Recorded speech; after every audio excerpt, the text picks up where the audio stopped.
ladies and gents, welcome to the second game of our coverage of the Indian First Blood Dota 2 tournament. My name is Coldblood, and joining me once again in the studio, it is the lovely Maya Arcana. How are you? Radiance ban. Hello, I'm good as usual. Trying to get over Yeah. this name, Uh-huh. this team's name. Yeah, it's staring me in the face, and I'm like, Yeah. please, no, I don't want to read it, but Well, they can be AST from now on, which here is called the Australian Scaling Test, which is used to determine how intelligent or not our kids are. So oh dear. they can be the Australian Scaling Test from India, if they do believe. So before we get underway, ladies and gents, we'd like to thank the sponsors of the tournament. They make it all possible, which of course are Gamers Lounge, B-Tech, and Neckbreak, the sponsors who provide financial contribution, and of course AGL for hosting the entire thing. Big thank you to them. And yeah, so we're ready to get into this game here. This is of course the second game of the night. We are into round one. It is double elimination, we have determined, so even if teams lose at this first juncture, they have a chance to get back in. And we can already see Alchemist being banned out straight away, Maya. I'd say that the previous game we covered was definitely watched. Yeah, exactly.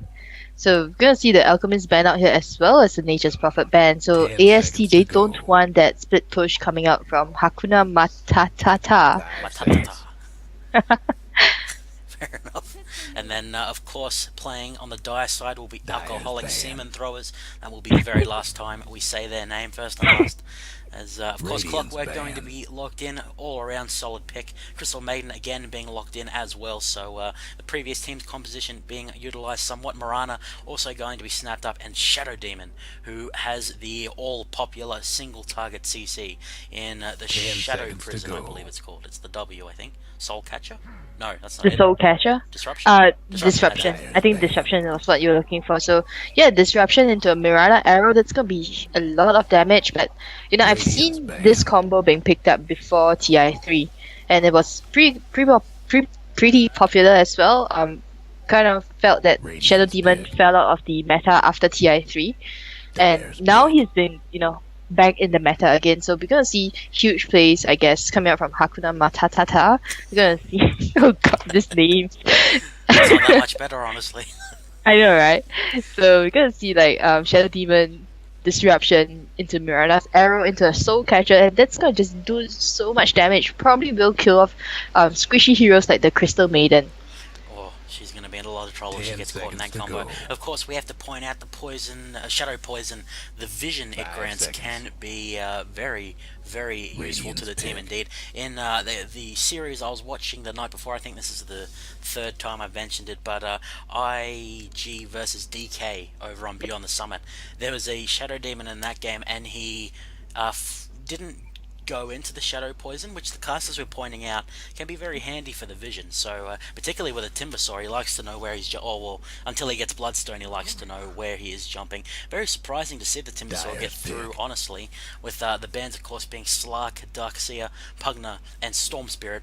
And Maya, as a low-level player, Slark is the devil incarnate. Exactly. Almost as much as Weaver. I think Slug is so much more annoying to deal with, especially since the latest changes to his ultimate, the Shadow Dance. Yeah, I think it was changed so that he would not be revealed at all, even if you had Dust, even if you had Sentry Ward. So it's just so annoying to go up against him. Of course, the only comfort that players going up against him can take is that his Shadow Dance is now the cooldown is just so much longer now. Oh, fair enough. I mean, if you're completely invisible, you damn well hope so. So, Yeah. of course, Hakuna Matata will ban out the Venomancer, the Elder Titan, Pugna, and Storm Spirit. We did see Pugna banned out in the previous game, but the other three picks definitely were not. And the ET was very surprised to see him completely ignored in the previous game. We will see some spell stealing here from Rubik. And Jakiro, he's being picked up. The Ice Path is fantastic for starting skirmishes off, but he's going to have to be careful because, of course, there is a Rubik to steal that away. And the TA probably headed into the mid lane. And unless we see Mirana go mid, Hakuna Matatata guys have the opportunity to counter pick here as they take Luna out of the pool. Well, I think AST might be looking to ban out a Puck because the Puck does pretty well against a Templar Assassin there. Another choice would be the Queen of Pain. Her Shadow Poison does the DOT to Templar Assassin and that will bring down her refraction charges as well. So I'm really surprised AST hasn't banned out a mid lane hero here. They could have banned out the Invoker, the Puck as well as the Queen of Pain, but no, they chose to ban out the Weaver instead. Oh well, they must have heard me.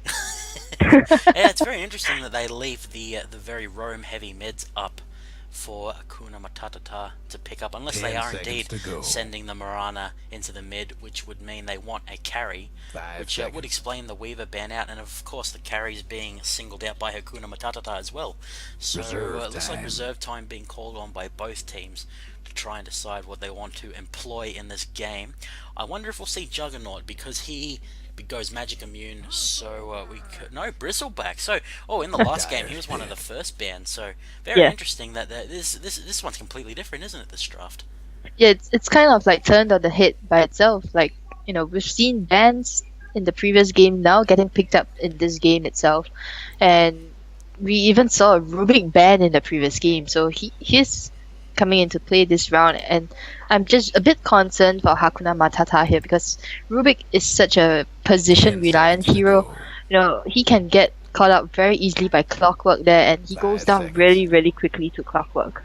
Yeah, he's going to have to hope that Timbersaw and Bristleback can be enough of a front line to deter that hookshot snipe, as a reserve time again employed by the Aussie scaling testers. They trying to decide what carry they want to go with. Something like Gyro would be a bad idea because, of course, it can be spell stolen away, and he's rather low range. I was going to say Luna, but of course that is banned out. So it needs to be someone that can take advantage of the Frostbite into Ice Path combo if a kill is to be set up in lane. And it looks like AST quite stumped on what they need. Do you have any predictions, Maya? I would love to see an Invoker once more, but AST, they have picked up Templar Assassin, and it looks like they might send her mid lane. We will see the Crystal Maiden. I have seen a TA go in carry position before. So, It's really, you know, up to them to mix things up right now. But yeah, I mean, Templar Assassin could go solo mid lane, could go into the safe lane as well, and then AST can run a potentially devastating aggressive tri-lane with the Crystal Maiden, the Jack Hero, and then Templar Assassin. But there we go, Gyrocopter. Okay, so all the teams taking my awful advice. Gyro going to be picked up, of course, very low range, but his AoE damage is insane. And I mean, throwing a homing missile into the Frostbite and Ice Path combo could be devastating indeed, as they could easily set up for a hookshot from the Clockwork, who will be played by Game Hater. We are now into the game, Mayor, and it looks like there has been no pause up just yet, so we're already doing better than the previous game, representing Hakuna Matata in this the second game of round 1 to determine who goes through to play tomorrow night in the winners bracket. On the Shadow Demon, it will be Sharingan, or Sharingan. On Rubik, it will be Chup Chuti, who will be Chup from now on, as I don't want to sound any more racist than I already do. On the Timbersaw, we have Mr. Crowley as the Mirana, who is stand-in. There was a person in the previous game on the Alchemist called stand-in, so hopefully it's someone different for AST's stake, because stand-in did very well in the previous game. And rounding out Hakuna Matatata, it will be Cyberhen on the Bristleback as he hoppity skips his way to the top lane. And over on AST, we have Quick Death, or at least that's what I think those letters I'd say it's spot on. Or we could call it QC. Yeah, QCK? QC, yeah, QC. So Quick Death sounds better. So on the Gyrocopter, we have Quick Death, and on the Clockwork, we have Game Hater here. And on, oh god, did I really... The team mascot, AST. That's right. Hero. So team mascot on the Jack Hero itself. And on Templar Assassin, going mid lane here, Mr. Death. And finally running the support, Crystal Maiden, Null Assassin. Who is also an alchemist, apparently. So good for them. We can see that the double damage rune spawns up the top, unfortunately for Hakuna Matata, as they were in position to pick up the bottom rune, but RNG will not favour them this time. Bristleback, I think, is going to have a lot of difficulty in this game. Maya, of course, a big shout out to the sponsors and the organisers, without which this would be not happening. As the mid lane, it is Timbersaw going against them, not Mirana. So Mirana will be taking up more of a carry role, and of course telekinesis into disruption into Sacred Arrow. That is a lot of a lot of lockdown for both tri lanes. So Bristleback and Clockwork gonna have their work cut out for them. I kind of feel that the Radiant team, that Hama, they have the better lockdown here for their tri lane, simply because they have that guaranteed stun from Chuck on the Rubik and the disruption from the Shadow Demon itself. Yeah, they've got a lot more guaranteed lock on. It's going to be a Null Assassin getting up close for a Frostbite before Cyberhen can be locked down. Has the Quill Spray, and we talked about in the previous game just the ambient damage of spamming the Quill Spray that the Bristleback likes to do to get his Warpath rampaging. It's Crystal Maiden, very, very squishy. She's going to take a lot of damage even if Bristleback isn't focusing on him. So it's going to be something for AST to keep in mind. Exactly. But this Bristleback has to be a bit careful, you know. He needs those levels to get his Warpath, so he cannot keep diving.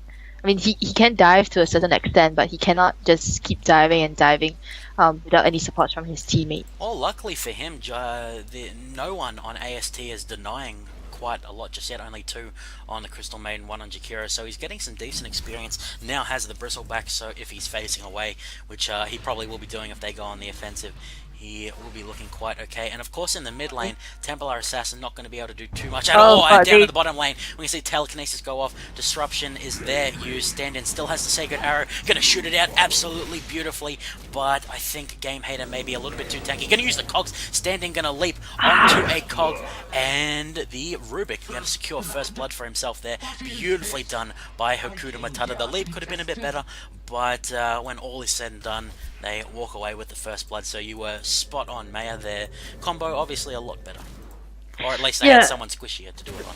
I'm just really surprised that Game Hater popped the cogs there, because if he continued running, I don't think the Mirana would have gotten that kill, or at least helped to get that kill there. She was really close to the tower. He might have turned around hoping to catch her in the cogs and, you know, forcing a tower kill there. But it just didn't seem too right for Game Hater to just stop. Yeah, maybe he only just got the power cogs or something. It was a little strange. Actually, in the mid lane, poor Mr. Crowley, he had the early advantage, but Mr. Death picking up a few points in refraction, going to be looking a lot better in these trades. Of course, reactive armor makes it quite easy for Mr. Crowley to shrug off the damage once he gets... I think he needs another point in it. He needs to be able to get up to 8 stacks. That's when he can shrug off the Templar Assassin, who goes ahead and pops her haste rune. So with Templar Assassin, of course, with the Psionic Trap, has a brilliant rune control and already employing that. With getting a lot of damage onto Mr. Crowley here, trying to get a bit of body block off. They're continuing to have a bit of a man fight. The courier is going to come in, but a lot of damage going out from Mr. Crowley, and will the stealth be used by Mr. Zeph? It does indeed. Mr. Crowley, actually they both back out on very small health. The difference is Mr. Death does have the bottled charges from his rune control, and will be controlling mid for the time being. That's right, Mr. Crowley dropped really, really low just now. I think just under 50 points. And he's decided, bugger, my advice is going to be going straight for the whirling death damage as regeneration rune spawns down at the bottom. Mr. Death going to pop the refraction shield, gets hit up by telekinesis and disruption at the same time as the clone's going to be whacking away there. Will Mr. Death be able to escape the auto attacks coming in? Refraction shield used just in the nick of time. Soulcatcher is on her, and Null Assassin going to come in with the dust. So very well done by AST to escape that one, but they will lose control of the rune. Mr. Crowley going to be very happy with picking that one up. Well played by Hakuna Matata's supports there. Yeah. Oh, that's right. Level 3 Shadow Demon doesn't have a point in a Shadow Poison yet, because I kind of felt that if he had a point in a Shadow Poison, and you know, we were talking about this just now as well. If he had a point in the Shadow Poison, he would have given sight to whoever was trying to go into the jungle here. as well as to do some damage to the Templar Assassin. Not to mention, they layered their CC very poorly, honestly. They had both the telekinesis Yeah, and the disruption. Maybe they were afraid that Mr. Death would get out, and both of them kind of jumped on the opportunity. But yeah. yeah, they definitely could have played that one better. But in the end, they do secure the rune for their mid laner. So Mr. Crowley going to be starting to. Oh, actually, he's ahead at the moment. Mr. Death quickly going to start catching back up. Null Assassin just roaming around at the moment. Bristleback at 10 last hits to the 7 of the Clockwork. Speaking of Clockwork, Game Hater is being pinged on, but the Stout Shield making him fairly tanky there. Going to shrug off the auto attack. Sacred Arrow will completely miss as Templar Assassin and not Clockwork, sorry, Timbersaw going to continue their man fight there. Game Hater going to stroll past the Ancients, who are the Granite Golems. And more pings going down from stand-in here. Gets potted up by the, who is that? The Sharingan. Not sure if I'm saying that one right, but the supports of Hakuna Matata doing a great job, I think. Oh, as in the mid lane, we actually missed Crowley getting a kill there. And did you see that one, Maya? I caught the last bit of it, so Crowley just threw out the chakram there to kill off the Templar Assassin. Oh, who's going to get it? Oh, nice timber chain there to pick that one up. Null Assassin almost got the... Oh, no, actually, it did get destroyed by the auto attack. Poor Mr. Crowley. I feel like that fight in the mid was definitely influenced by getting the bottom rune. Could not have done that without that. But nice work by Null Assassin being very mobile in influencing the mid lane. Arcane Boots finished up by Mr. Crowley, but will not walk away with the Invis rune, which could have led to a roam or just a surprise on the Templar Assassin, as the supports of Hakuna Matata want to start doing a little bit more roaming of their own. They need to clear this ward out, though. That's definitely blocking their... yeah, it looks like they realize that it's there with the pings going down. Yeah, I'm not too sure this Null Assassin, she's just made the trip down from top lane to bot lane to kind of give some space, buy some space for Game Hater on the Clockwork to farm. He is just level 3, doesn't have the battery assault just yet, and I'm really, really surprised at that because the battery assault is just so good. You know, it's just gonna burst down, chop on the Rubik really, really quickly, as well as Sharingan on the Shadow Demon. So really surprised he hasn't picked it up just yet. I guess he'd prefer to have he obviously needs the cogs defensively, and then Rocket Flare allows him to stay nice and safe. Of course, the telekinesis disruption, very, very strong combo. So I think you're right that Null Assassin's trying to provide him a little bit of room, but does not have the cash for the Trank Boots just yet. As at the top we can see Cyberhen is continuing to get decent CS. Oh well, yeah, CS, as goes to get the Vitality booster, heading towards the early Vanguard. Bot lane, Null Assassin was dropping so low there. He was lifted up by Rubik there, but no, they are just gonna back off. I think Shadow Demon wasn't close enough, so kind of like a miscommunication for Hakuna Matata there. That's what I felt. Well, we had the mascot teleport down just in case his services were needed. Does have 2 points in the dual breath, as well as the ice path. We can see up at the top lane Cyberhan and Mr. Crowley preparing to try and jump on Quick Death. Does have call down missile and phase boots, so he's quite slippery. But Mirana's going to get a kill on the Clockwork. Up at the top we can see Chakram and the goo going to come off. It uses the call down missile. Quick Death falling lower and lower. Mr. Crowley tanking up the tower, and we will walk away with that one as Mirana gets a kill down at the bottom lane onto poor Game Hater, and Hakuna Matata starting to run rampant. This kind of feels like what we saw in the previous game, where the score was just started rolling and it doesn't stop. Exactly, and I kind of feel right now the laning phase is pretty much over. AST Crystal Maiden, Null Assassin on the Crystal Maiden, she's pretty much outlived her usefulness, yeah. Yeah, well, she of course does provide the Arcane Aura, which is only level 1 at the moment, only having 1 point in each skill. She's quickly falling behind. Cyberhen was not punished at all up at top, and of course we've talked about how strong Bristleback is. He's actually got 4 points in the Bristleback, so when he's turned away, 40% damage reduction, that is massive. As Quick Death doing fairly well on the farm, he is pretty much neck and neck with the Mirana, but Templar... Oh, actually, the mid lane's fairly even as well, so as far as creep score goes, it's fairly even across the board, really. It's just Bristleback and Clockworth that Mid are the lane. difference there. In the mid lane, we can see Mr. Crowley going to be jumped on by Frostbite, and Ice Path will. It does land, but oh, actually, Fade Bolt going to come in. Ownage, says the announcer, as poor Crystal Maiden going to be going down. Only level 3. Very nice by Mr. Crowley. Yeah, actually, he's going to continue going in. Almost has Arcane Boots back up. The mascot running for his life, and by running I mean flying. But they cannot follow up on that one. Urn of Shadows used on Mr. Crowley to top him back up, and yeah, Hakuna Matata, they're getting out of control. When a Timbersaw gets his, I would assume he's going to go Bloodstone, and once he gets that, there's no stopping him. Exactly, and he has gone for 3 points in Whirling Death as well as just 4 points in Timber Chain. So with just 1 point in reactive armor, I mean, that doesn't leave him in the lane for too long. He has that bottle to help him stay in lane for a bit longer, but just look at the amount of damage he can output with that Whirling Death as well as Timber Chain.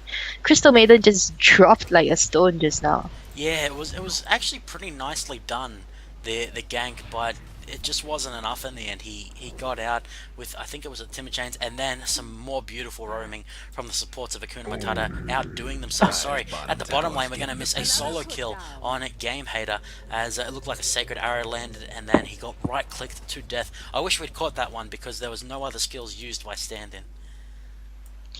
Yeah, I was watching top lane because Gyrocompton was getting set upon by Bristleback as well.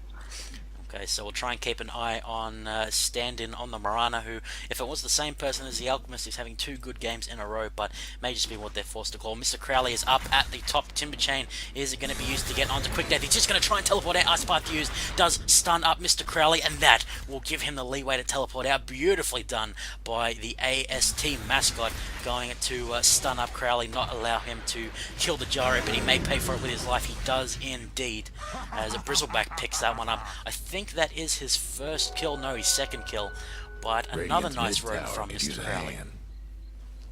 I think Timbersaw is just gonna snowball out of control right now. He has got his arcane boots. He will be building towards his.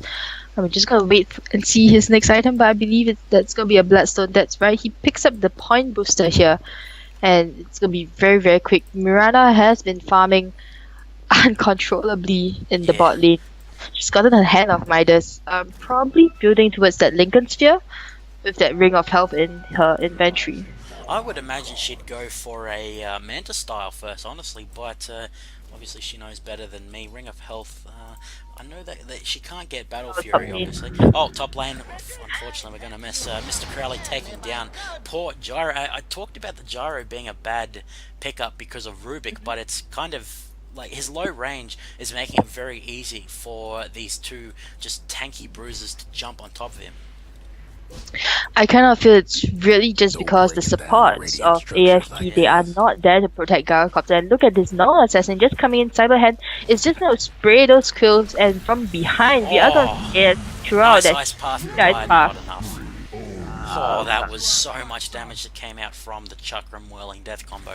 As the mascot going to try and fly his way out, does dodge the Chakram, and that will spell the end of the assault by Hakuna Matata, but they are at a massive lead at the moment, over 4,000 in gold earned. The experience earned is over 7,500, so they are rolling in the levels. We'll actually look at the hero level here, 11, 11, 10. Supports at 5 apiece, but the difference in the counterparts of the main heroes, that is where the big difference is. Disruption going to go off on Mr. Death in the mid lane. Purple ping by the Timbersaw. Both the supports here trying to pick up their ults. They do indeed. Demonic Purge is available. Spell Steal. The Rubik still is exactly half a level off of getting the Spell Steal, which will only make things harder for the Australian scaling test team. And I mean, they've got the Gyro, so their late game carry is pretty decent. But they're falling too far behind. They're going to get obliterated by just ambient AoE damage. Yeah, at the rate that AST is going, they will want to try to go for the mid game, late game kind of wins. But they aren't getting those right now. They wanted to have some early game aggression with the Crystal Maiden as well as the Jakiro, but that's not going to happen on top lane. Yeah, but the top lane, we see the Chakram go off onto Quick Death. He has been sprayed on by the Bristleback cooldown missile. Not going to do too much of anything.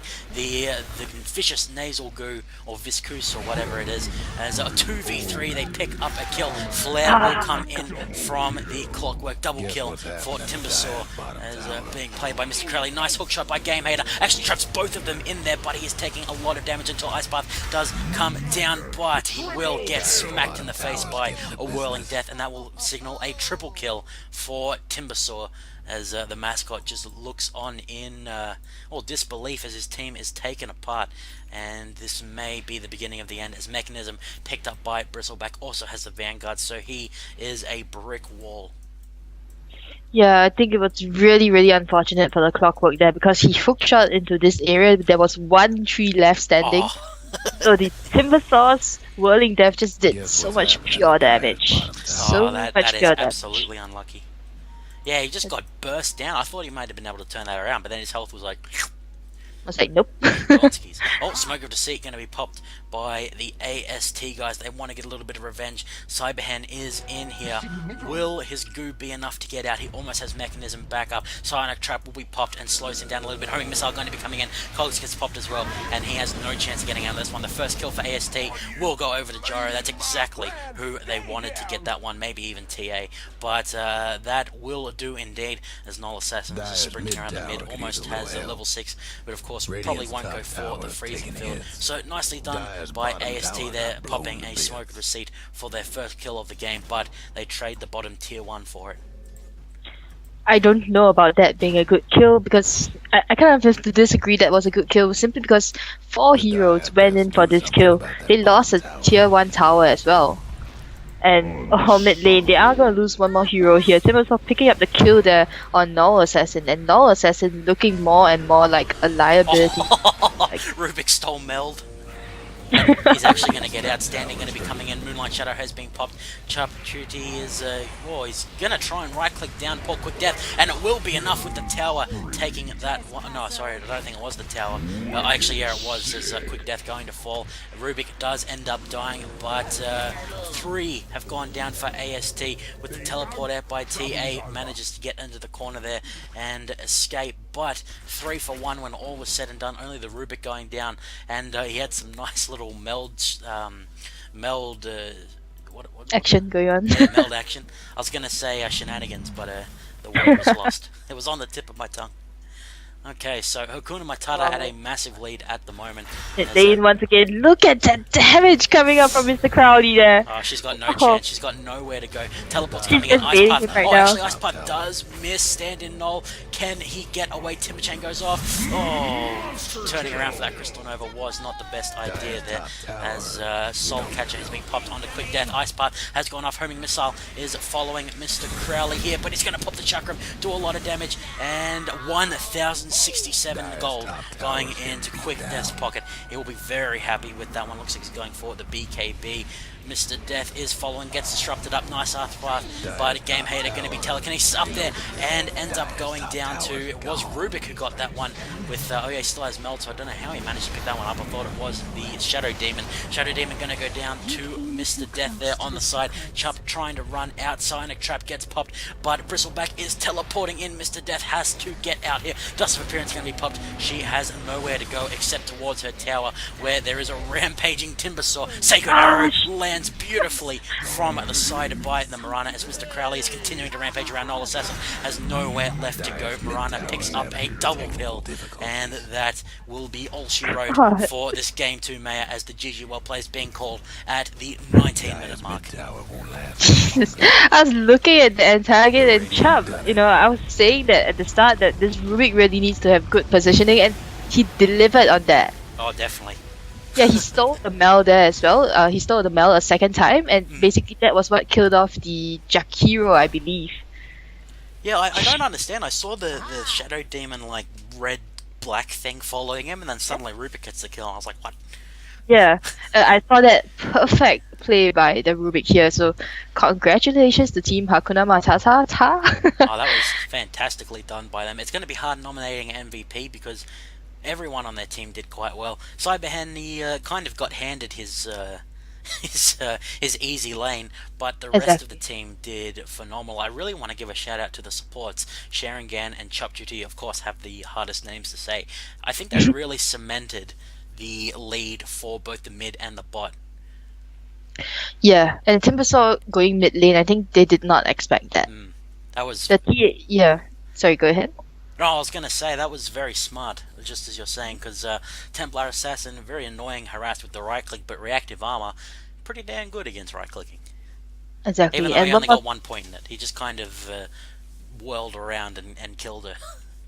yeah, I think Timbersaw is just annoying in that way. He just moves around so quickly, you can't catch up to Mm, him.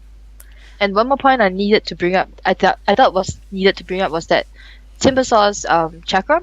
mm. I think that negates the refraction charges on TA Oh as well. yeah, So because it ticks so can't. fast. Yeah, exactly. As well as Mm. Bristleback's Quill Spray.